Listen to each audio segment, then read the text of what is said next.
para que esto quede bien. El día de hoy ya no vamos a continuar con la parte de visión computacional. Yo sé que esa parte está padre, interesante, les gusta, pero no nos podemos clavar ahí, porque este no es un seminario de Computer Vision, sino de modelos de la mente. Entonces, lo que vamos a hacer el día de hoy es que vamos a dar un brinco y vamos a pasar a la parte de memoria, ¿vale? Aquí está. Vamos a ver la parte de memoria. Vamos a dar un poquito de contexto histórico, psicológico acerca de estos modelos. Y finalmente vamos a brincar, como ya les había comentado, a dos modelos en específico. Bueno, específicamente a uno. Una arquitectura que se utiliza para atacar problemas que requieren memoria, que es la arquitectura del LSTM. La vamos a estudiar el día de hoy. Les voy a explicar cómo funciona esa arquitectura, cómo funciona el flujo de los datos. Y también ya he estado leyendo sus ensayos. Me gusta mucho lo que pusieron. No se los he devuelto calificados porque me estoy tomando el tiempo también para leerlos con detalle. Pero ya algunos de ustedes ya los he estado revisando y me agrada bastante la discusión que generaron. Esos igual en cuanto pueda se los devuelvo calificados porque me gusta devolverles feedback en cada una de sus tareas. También leí el feedback que me pasaron. Algunos mencionaban que les gustarían pequeños ejercicios como tareas morales para poner en práctica todo lo que vemos. Así que para esta parte de las LSTMs, procesado de lenguaje natural, esperen pequeñas tareas morales por cada clase que veamos con respecto a las prácticas en Python, ¿va? Porque esto sí es muy, muy aplicable, específicamente las LSTMs, a series temporales y al lenguaje. Ahorita vamos a hablar un poquito más de eso. Entonces, vamos a hablar de... Ay, ¿por qué no se ve? Ahí está. Vamos a hacerle un poquito de zoom y ahí.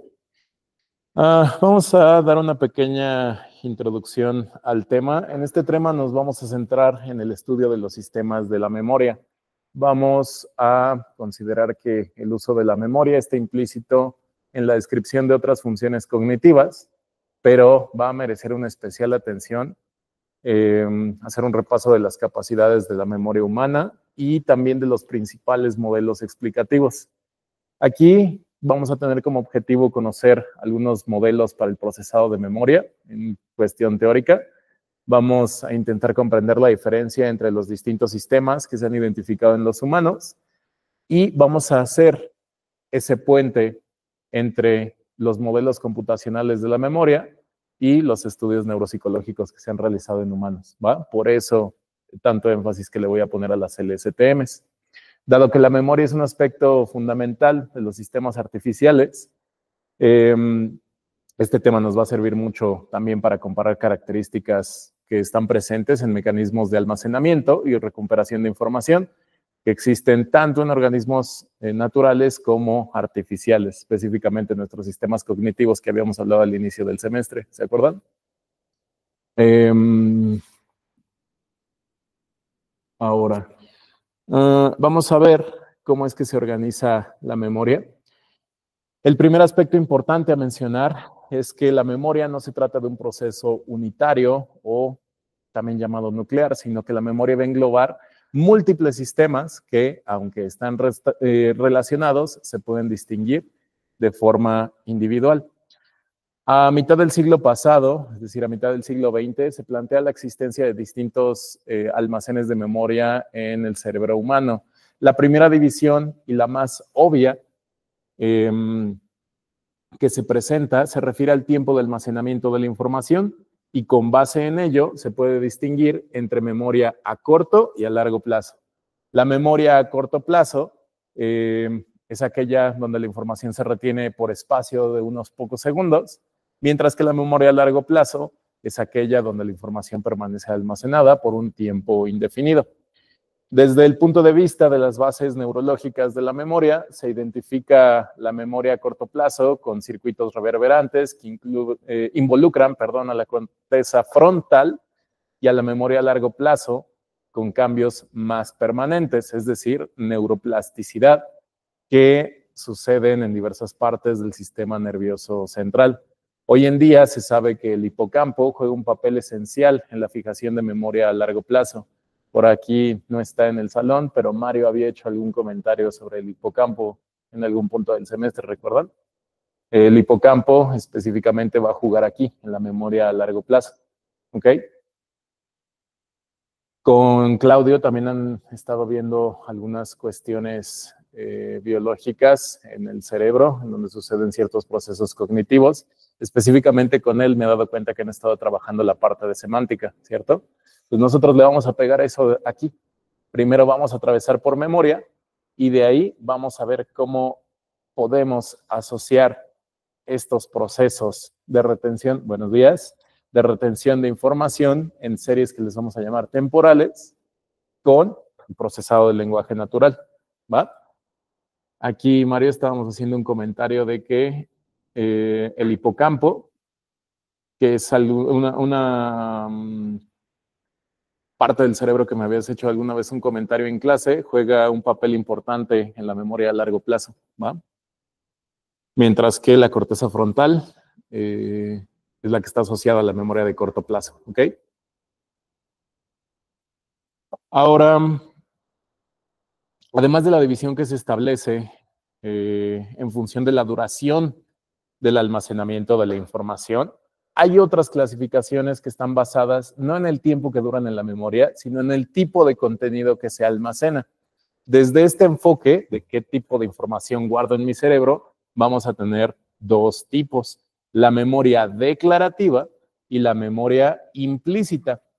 La memoria declarativa habla acerca de contenidos que pueden hacerse conscientes y explícitos y que por lo tanto pueden verbalizarse y ser usados en el razonamiento. Por ejemplo, hechos de conocimiento general asociados a la semántica, que es algo que han estado viendo con Claudio, o experiencias personales que han vivido en algún evento. Por otro lado, la memoria implícita nos habla acerca de contenidos inconscientes que apenas pueden ser verbalizados y se refieren a la forma de realizar tareas. ¿Ok? Es decir, estamos hablando de capacidades motrices y cognitivas y disposiciones clásicas y condiciones operantes, ¿vale? Estamos viendo memoria, por si te perdiste un poquito. Terminamos con Computer Vision. Vamos a brincar a otro aspecto de la mente humana, ¿va? La clase del martes, sí. La que vimos de las operaciones espaciales. Ok, sí, no te preocupes, todo está subido en el Classroom, ¿vale? Creo que la única que me falta es subirles la de Claudio del miércoles, porque les puse el título, está subido en el canal, les puse el título, pero creo que se me olvidó pegarles el link del video, así que échale un vistazo, ¿vale? Esa sí es importante porque de ahí viene parte de la tarea. Ahora, en el ámbito de la memoria declarativa, se van a distinguir a su vez dos subtipos de almacenamiento, que van a ser la memoria semántica y la memoria episódica.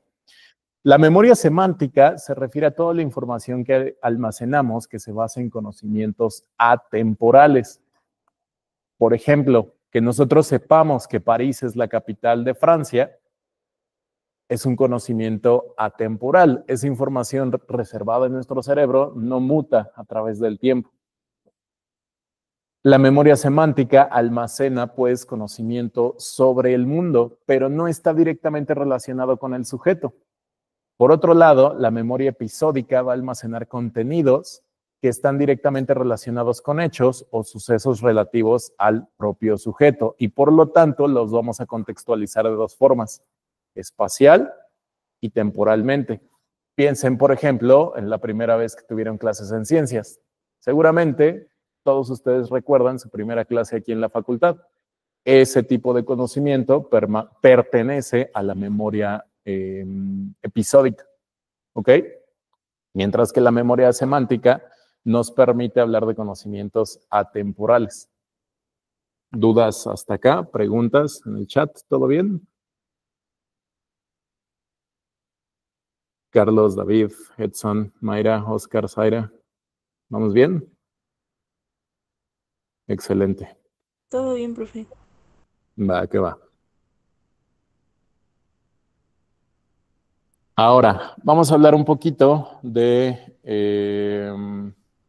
las investigaciones y los avances que se han hecho en la neurociencia. Gracias al estudio de pacientes con amnesia y los avances que se han tenido en neuroimagen, se sabe que cada uno de los sistemas de memoria que hemos descrito tienen sustratos neurológicos diferentes. ¿Qué quiero decir con sustratos neurológicos? Que se ubican o que están localizados o focalizados en distintas regiones del cerebro, ¿vale? Hay áreas del cerebro que se especializan en cada uno de estos tipos de almacenamiento de memoria. La investigación actual en lo que se centra es en comprender de manera adecuada cómo funcionan los distintos tipos de memoria y cómo es que se conectan entre ellos y entre otras funciones cognitivas y afectivas, ¿vale? Ahí cuando digo afectivas, pónganle atención, porque a lo que me refiero es el procesado de emociones. Vamos a empezar con memoria para hablar un poquito de arquitecturas que nos permitan procesar lenguaje, pero ya que sepamos procesar lenguaje, también les voy a enseñar a procesar emociones y sentimientos detectados en el lenguaje. Todo con código, ¿vale? Es algo que a los psicólogos no les gusta, estamos racionalizando las emociones, ¿va? Bien. Vamos a hablar de modelos de memoria operativa. ¿Conocen a estos dos señores? ¿Saben quiénes son? Son Atkinson, creo que los dos se llaman Robert, y uno es Robert Atkinson y otro es Robert Shiffrin.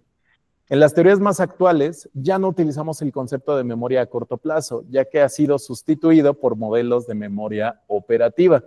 Una de las primeras descripciones de este sistema la proponen estos dos señores, que distinguen entre los siguientes componentes: memoria sensorial, memoria a corto plazo, que la desglosan en un proceso ejecutivo central, un lazo fonológico, una agenda visoespacial y un retén episódico.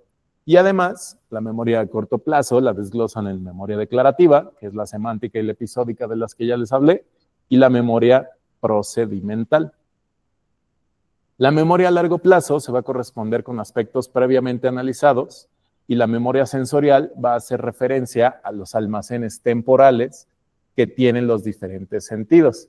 Por ejemplo, la memoria asociada al sentido del oído se llama memoria ecoica. La memoria asociada a la vista se llama memoria icónica, ¿vale?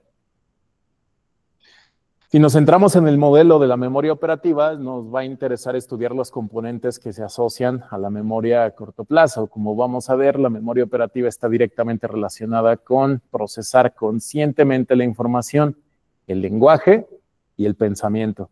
Por este motivo, en la actualidad se usa más el término de memoria operativa y queda desplazado el uso de memoria a corto plazo, que realmente no refleja cómo funciona de forma precisa y adecuada el sistema de la memoria del cerebro, ¿vale? Ahora vamos a ver este diagramita. Bueno, aquí si quieren, anótenle esta parte. Sensorial, corto, largo plazo. Y vamos a ver esto de acá, las componentes de la memoria operativa. Cuando hablamos de memoria operativa, nos vamos a referir a sistemas complejos que coordinan y gestionan recursos que son limitados, en los que puedo distinguir diferentes funcionalidades o módulos encargados de almacenar información de manera temporal y procesarla. En cierto modo, además de otras funciones, la memoria operativa puede ser una puerta de entrada a la memoria de largo plazo. Hay un artículo que publicaron en 1956, el apellido del autor es Miller, hace referencia a la capacidad limitada de almacenamiento de la memoria operativa. Aunque los modelos que se han descrito de forma posterior de memoria operativa a este artículo, se sigue manteniendo que la capacidad de almacenamiento de la memoria, lo que le llamamos corto plazo, se sitúa en torno a 7 elementos. Es decir, memoria de hace 2, 3 segundos no me puede decir más de 7 elementos. Además, como ya hemos mencionado, la duración de ese almacenamiento es muy corta. Entonces, no es habitual que llegue ni siquiera al orden de minutos. ¿Va? Vamos a ver ahora sí las componentes de la memoria operativa. La parte del ejecutivo central se va a localizar en la corteza prefrontal dorsolateral. Es esta parte de aquí. Le voy a hacer mucho zoom para que lo vean aquí los que están en el salón y que están viendo el proyector. Esta parte de aquí del cerebro es la corteza prefrontal dorsolateral. Ahí es donde se ha localizado el proceso ejecutivo central, que se relaciona a controlar la atención y la selección de estrategias para coordinar otros módulos de la memoria operativa. Por eso se llama ejecutivo central, porque es el que coordina todos los procesos. Integra también información que proviene de distintos modos sensoriales, ¿vale? Básicamente es como nuestro procesador principal. El lazo fonológico se va a ubicar en la corteza fronto-parieto-temporal izquierda para personas que son diestras y va a estar formado por 2 subsistemas, un almacén fonológico y un sistema de repetición articulada. La principal misión del lazo fonológico es retener contenidos basados en codificación fonológica, es decir, están haciendo uso de este recurso ahora mismo que me están poniendo atención a la clase. A través de los estímulos auditivos, están almacenando la información en sus mentes para su posterior uso. ¿Ok? La agenda visoespacial se va a localizar en los circuitos frontoparietales del hemisferio derecho y, como su nombre lo indica, esta se va a encargar de procesar espacial y visualmente la información. Que por ahí me acabo de acordar que me hace falta hablarles del modelo de Marr, de la visión, ¿cierto? Se los puse en el temario, pero ya no les hablé de él. Vamos a buscar un espacio chiquitito para que después pueda hacerles un comentario de ello en el curso, ¿vale? Finalmente, el retén episódico, o que también a veces le conocen en la literatura como el buffer episódico, se va a encargar de integrar los contenidos que provienen del lazo fonológico y de la agenda visoespacial. Es decir, coordina oído con vista, integrando la información verbal y espacial, añadiendo la faceta episódica al procesamiento. Aquí es donde se van a establecer relaciones directas con la memoria a largo plazo. ¿De acuerdo? ¿Dudas hasta acá? ¿Todo bien? Esta es la parte como más técnica, más biológica. Ahorita ya vamos a brincar a los modelos de redes neuronales, ¿vale? Aquí les dejo un resumen de las características de cada una de las partes de la memoria operativa. Y bueno, vamos a hablar un poquito de las funciones que tiene esta memoria operativa. Las principales funciones de esta van a ser el mantenimiento, la manipulación, la selección, el control de inferencias y la planificación de objetivos.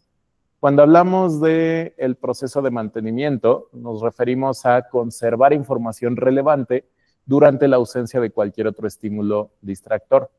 En este proceso, el bucle fonológico va a mantener la información verbal y la agenda visoespacial va a mantener la información no verbal.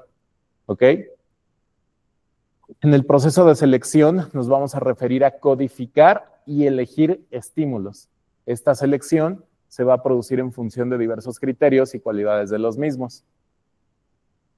Para el control de inferencias, nos vamos a referir a la conservación de la atención estable, dando una respuesta que se adapte y que mantenga los contenidos en la memoria operativa durante un tiempo suficiente para que yo pueda lograr los objetivos que me planteé.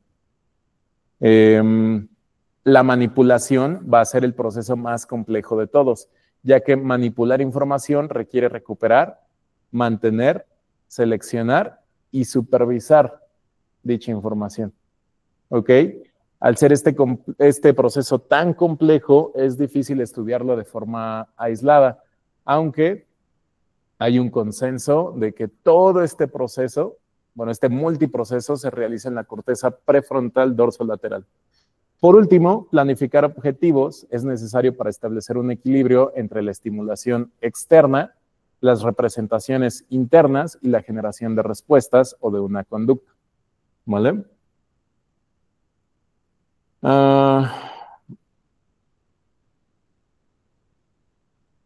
Bueno, de esto ya les había hablado, de la memoria semántica, de la episódica. La memoria procedimental, creo que de eso sí no les he platicado. La memoria procedimental va a estar directamente relacionada con adquirir de forma inconsciente habilidades motoras, como los efectos de facilitación, los hábitos motores o el aprendizaje por condicionamientos asociativos.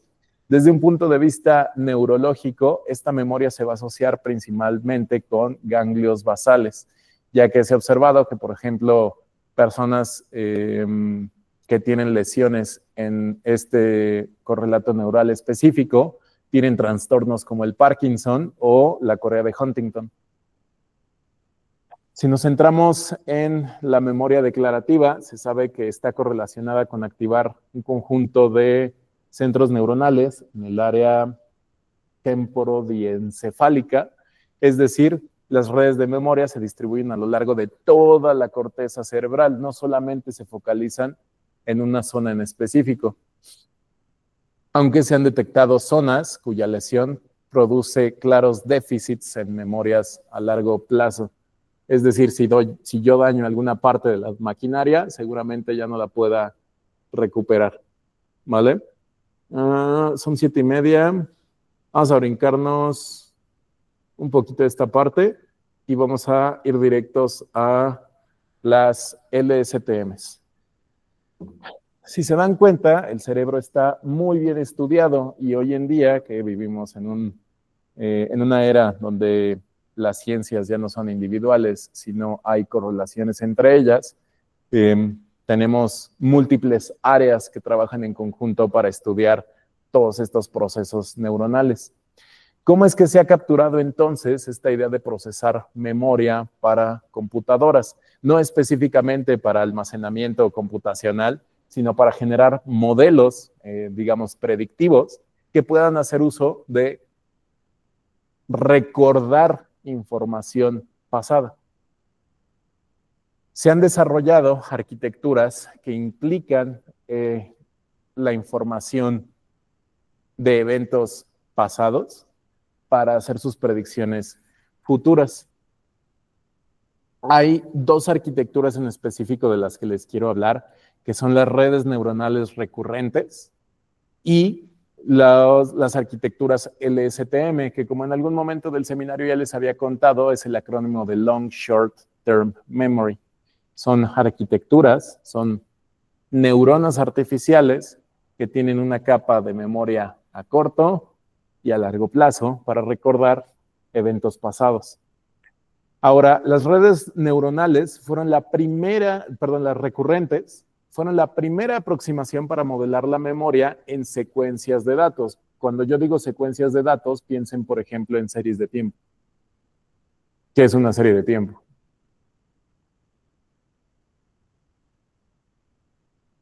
¿Nadie? Eso se ve en actuaría, ¿no?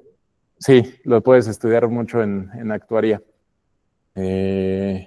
¿Alguna vez han visto el reporte del clima en su teléfono? El reporte del clima sale para el día de hoy, sí. Pero en el histórico sale el reporte del clima para X días atrás. Y también para una predicción, una inferencia estadística para el futuro. Eso es una serie de tiempo. Una lista de valores donde el orden de estos importa y yo voy asociando a cada tiempo, piénselo como una, pues es que no es una terna, como un n vector, donde cada entrada del vector está asociado a un tiempo en específico con una información en específico, ¿vale? Cuando ustedes quieren ingestar información en la que la temporalidad en la que esta sucede a una arquitectura es importante, se van a encontrar con el problema de cómo le enseño a aprender que lo de atrás influye en lo de adelante. como si fuera un proceso estocástico. Bueno, para esto se crearon las redes neuronales recurrentes. Las redes neuronales recurrentes van por arriba de las redes neuronales clásicas, que son las famosas feed-forward. Una red neuronal clásica básicamente es, en palabras muy sencillas, una superregresión lineal, que realmente ya no es lineal, porque tiene algunas funciones que, con composición de funciones, permite hacer predicciones de cierto tipo de comportamientos. Piensen, por ejemplo, en el lenguaje. ¿El orden en que yo diga las palabras importa? Sí. Si yo les doy esta misma clase, o sea, si yo hiciera un speech to text de esta clase y cambiar el orden de todas las palabras que dije, ¿tendría sentido? No, debo llevar una secuencia. Incluso si les presento los temas en desorden, tampoco me voy a dar a entender. Ahí tienen una serie de tiempo. El lenguaje, de alguna manera, se puede pensar con esta aproximación y con este tipo de arquitecturas se puede trabajar. Las redes neuronales recurrentes parecen entonces ser una maravilla, ¿no? Son arquitecturas que me permiten preservar de alguna manera información sobre el orden de las cosas, pero tienen un pequeño problema. Hay algo en la parte del entrenamiento de estas arquitecturas que se llama el desvanecimiento del gradiente. Para yo poder entrenar una red neuronal, necesito tener mis datos de entrada y cuando hablamos, por ejemplo, de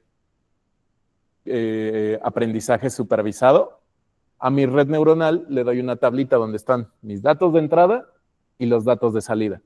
Lo que quiero que haga es, piensen en redes neuronales como regresiones. Quiero que le asocie a las características de entrada ciertos pesos para que al hacer su proceso me pueda predecir los valores de salida. ¿Cómo puedo medir la precisión o la eficiencia de mi red neuronal? Puedo definir alguna función de pérdida. ¿Están de acuerdo? Ahora, ¿cuál es una métrica clásica que usamos en matemáticas? En vectores, ¿cómo medimos distancia de forma clásica en espacios métricos? ¿Cuál es la métrica más común que solemos utilizar? La euclidiana. ¿Qué tenemos que hacer? Simplemente calcular la diferencia entrada-entrada de los vectores, elevar al cuadrado, sumar para todas las entradas del vector y a ese resultado sacarle raíz.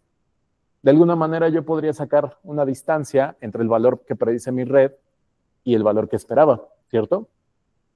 Eso va a producir una superficie que se le llama de pérdida. Esta superficie de pérdida en la práctica se va a poder derivar. Si se puede derivar, le puedo calcular un gradiente. ¿Qué es el gradiente? ¿Alguien se acuerda?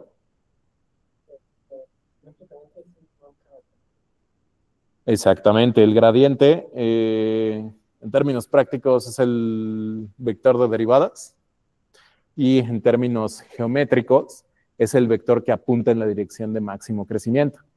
Si yo le pongo menos el gradiente, ¿a dónde va a apuntar? A la dirección de menos crecimiento o de máximo decrecimiento. ¿Qué me gustaría hacerle a esa superficie de pérdida de la que les hablé? Encontrar su mínimo. ¿Están de acuerdo? Para yo poder encontrar ese mínimo, tengo que hacer uso del gradiente. Pero si yo les digo que una regresión, o más bien que un proceso de cálculo de una red neuronal es como si fuera una composición de funciones que aprendimos en cálculo. Para calcular su gradiente hay que calcular una regla de la cadena. ¿Están de acuerdo? ¿Qué pasa cuando hay un punto en el que el gradiente es bien chiquito? Supongamos que la composición de funciones, al derivarla, nos da, y evaluarla en el punto, nos da 0.1 por 0.1 por 0.1 por 0.1, y así por tantas capas que le haya yo metido a mi red neuronal. ¿Cuánto va a dar ese resultado? Algo bien cercano a cero. Entonces, ¿cuál va a ser la magnitud de ese vector gradiente? Va a tender a cero, va a desvanecer. Y entonces, ¿a dónde tengo que moverme para alcanzar un mínimo local? ya no me va a dar información. Ese gradiente desaparece. Ese problema lo tienen las redes neuronales recurrentes. Aquí se lo estoy dando platicadito porque hablarles de esta arquitectura en específico nos llevaría un semestre completo, ¿vale? Entenderla así a precisión, saber qué es backpropagation, saber cómo hacer un proceso feed-forward de la red y demás, me llevaría muchísimo tiempo. Y aquí en lo que me quiero enfocar es en la parte práctica, ¿ok?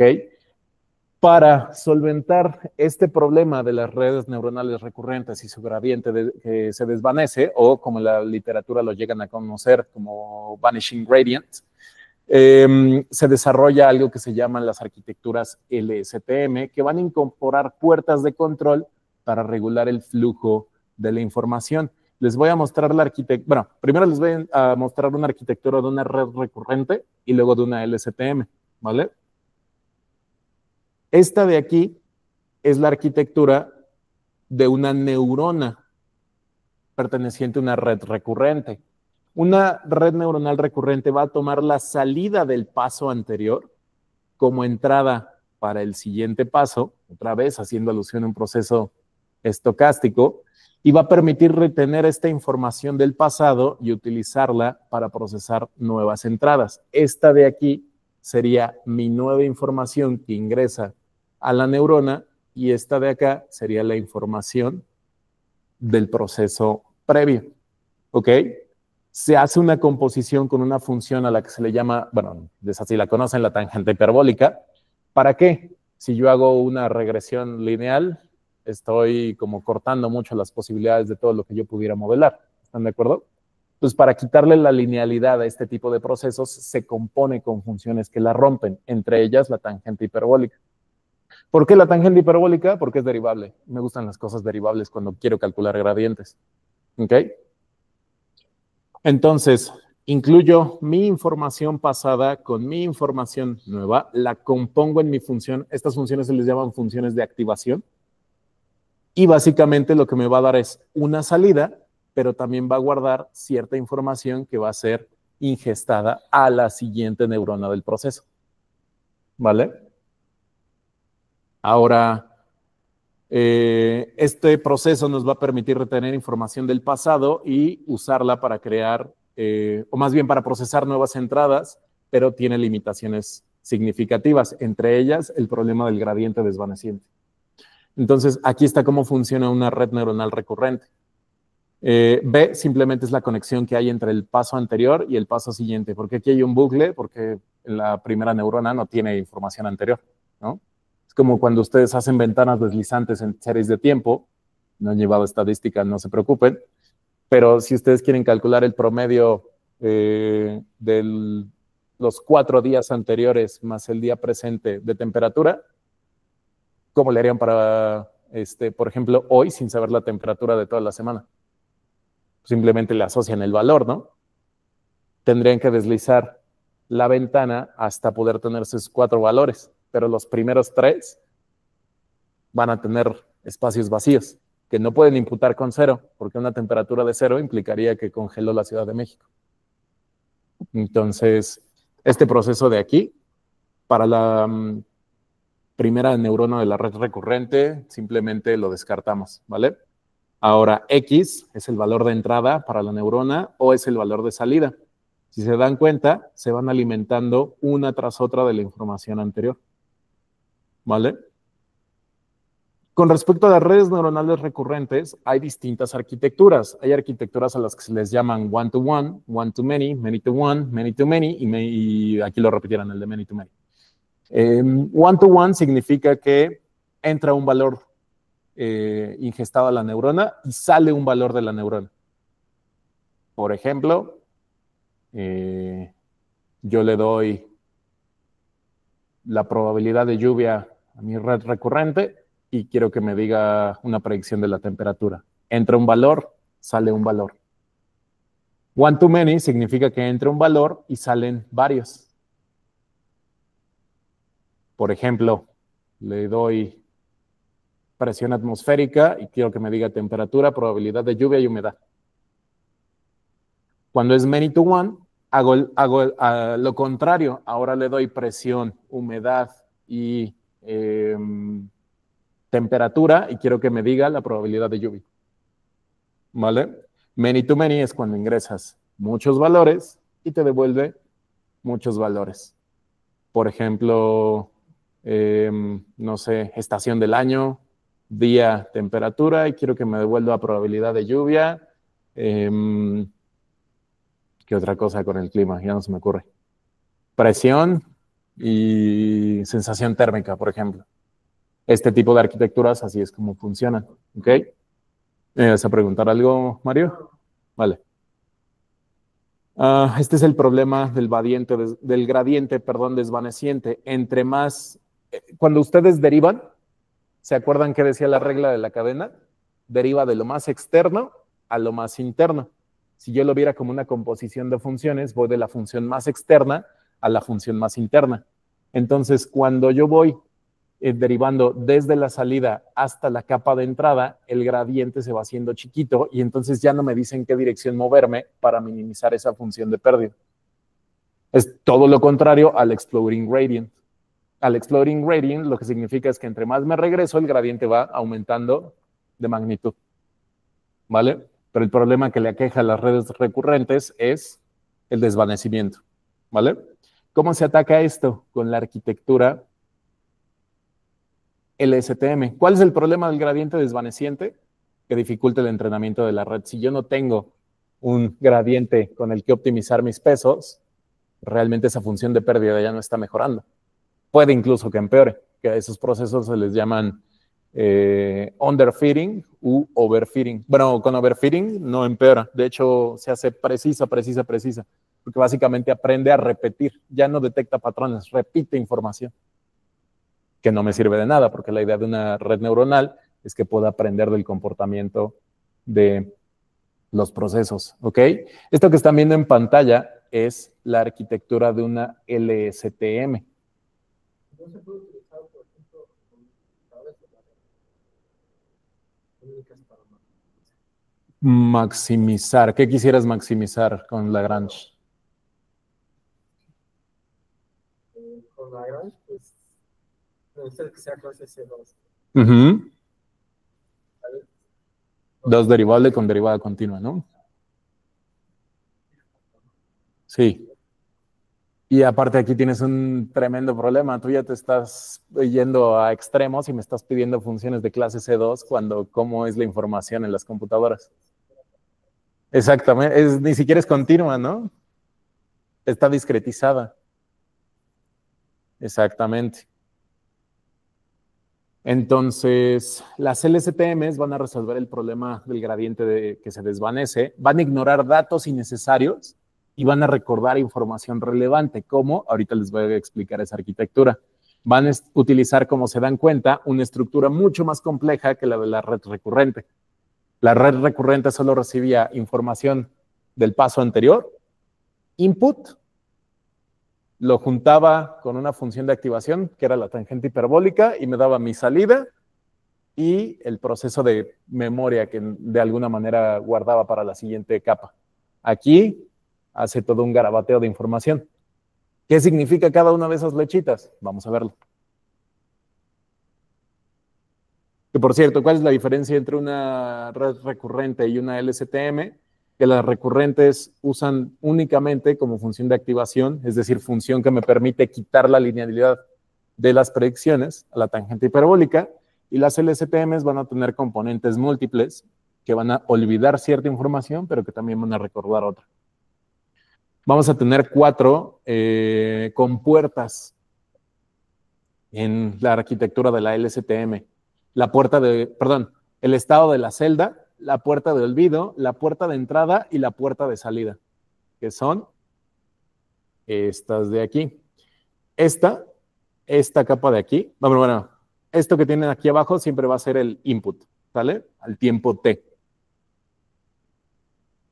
Esta primera parte de la arquitectura es la compuerta de olvido. Esta es la que me va a permitir remover información irrelevante.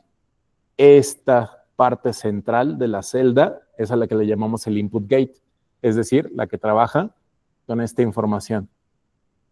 Esta de acá es el output gate, ¿ok? Vamos a ver qué hacen cada una de ellas. Solo déjenme abrir mis notas que hice para esto.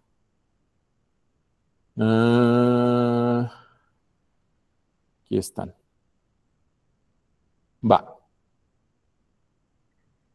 El estado de la celda, que en la literatura lo conocen como el memory cell, va a transportar la información a lo largo de la red. Va a ser el responsable de recordar o de olvidar la información y se va a actualizar con operaciones de multiplicación y de suma. ¿Vale? La puerta de olvido, que es esta sección de acá, va a decidir qué información debe olvidar. Va a utilizar una función sigmoide. ¿Conocen las funciones sigmoide? Déjenme les enseño entonces cómo se ve una. Recuerden, cuando hablo de uso de funciones, me refiero a composiciones, ¿vale?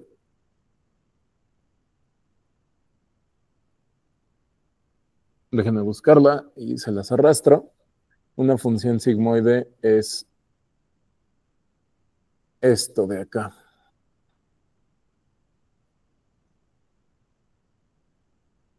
De hecho, se parece a una tangente hiperbólica, pero no es una tangente hiperbólica. Se llama sigmoide porque tiene forma de S.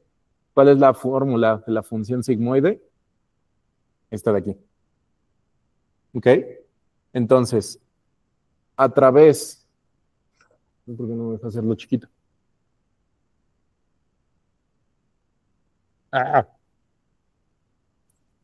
¿Dónde está el mouse?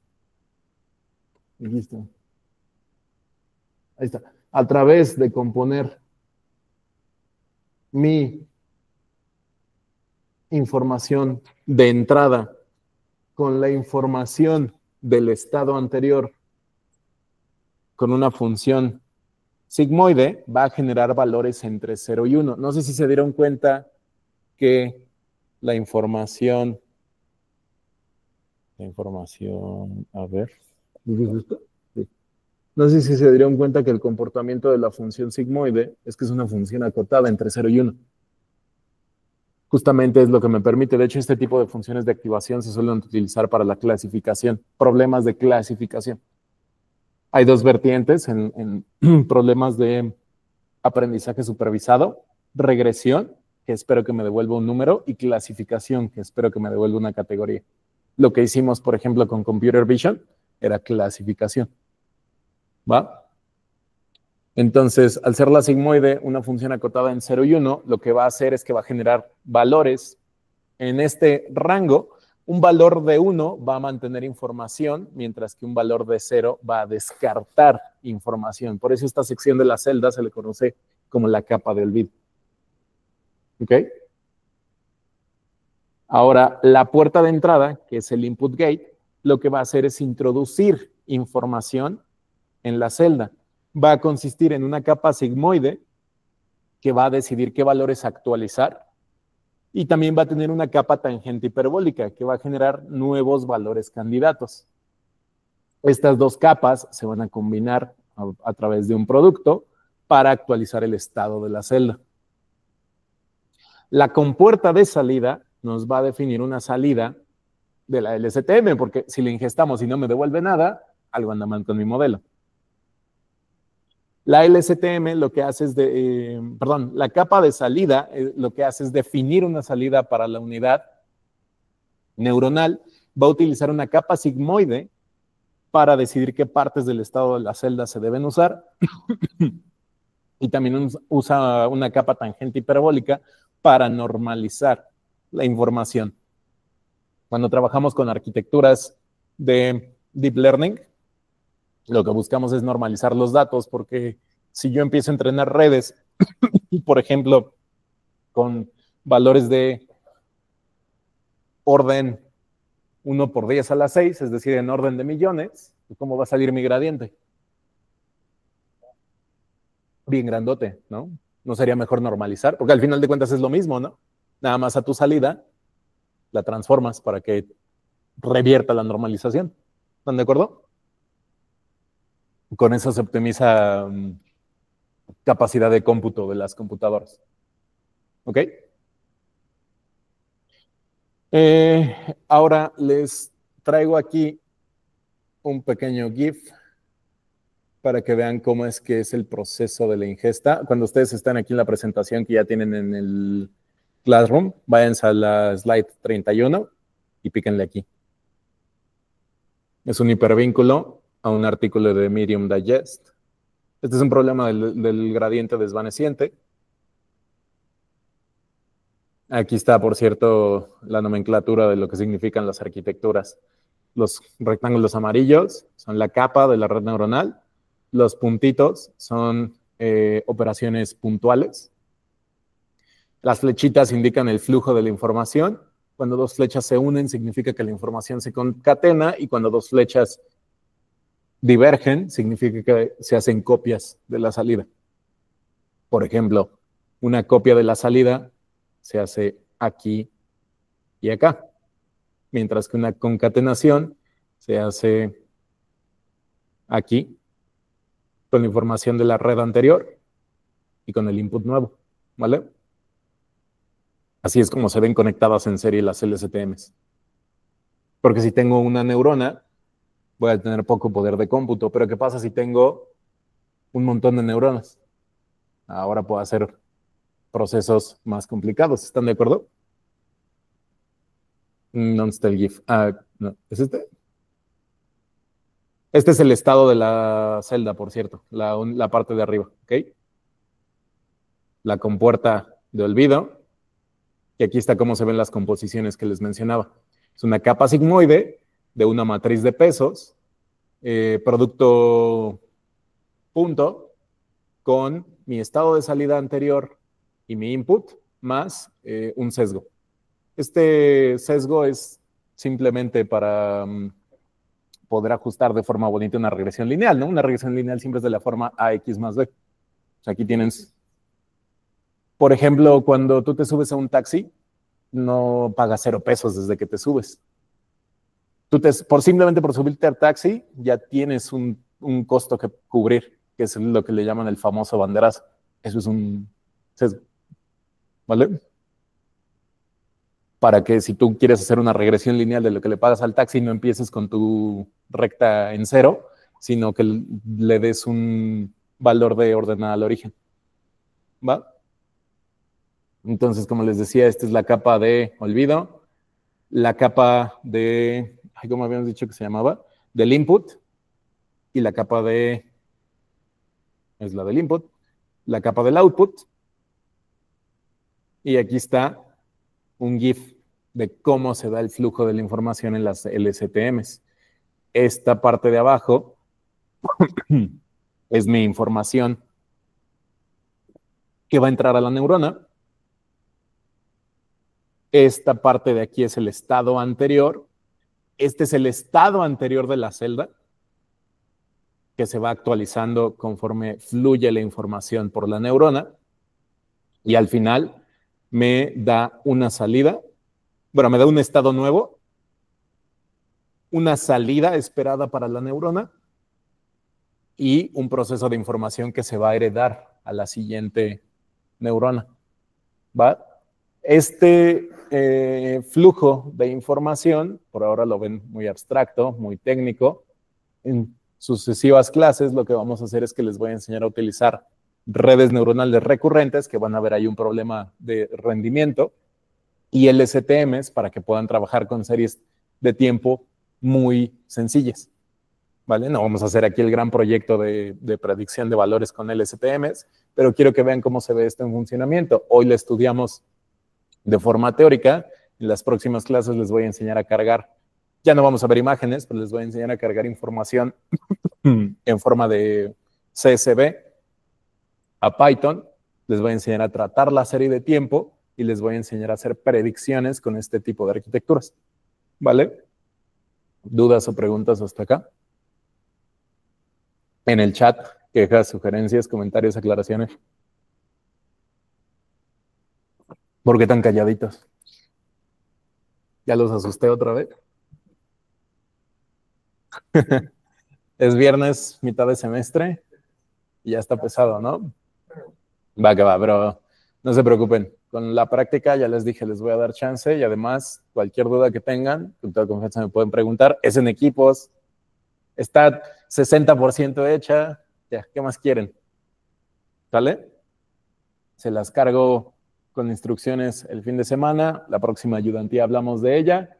Ya les voy a tal vez pasar otro pequeño artículo para que vayan leyendo. Me parece que el profesor Claudio también les dejó uno. Voy a procurar exactamente el del color. Y creo que les había mencionado otro de semántica. No, hoy estoy imaginando cosas. Les mencionó uno, pero creo que ya no lo subía, ¿no? Entonces déjenme hablar con él para que me lo pueda pasar y se los cargo yo en el Classroom. Voy a procurar que todas las lecturas que él también les deje, se las tengan subidas en el Classroom, ¿va? ¿Preguntas, quejas, sugerencias, comentarios, aclaraciones? ¿Todo bien? Bien, aquí en el chat dicen que todo bien. Si no hay más dudas, chicos, les agradezco por su asistencia el día de hoy. Nos vemos la próxima sesión. Que tengan un buen fin de semana. A ustedes.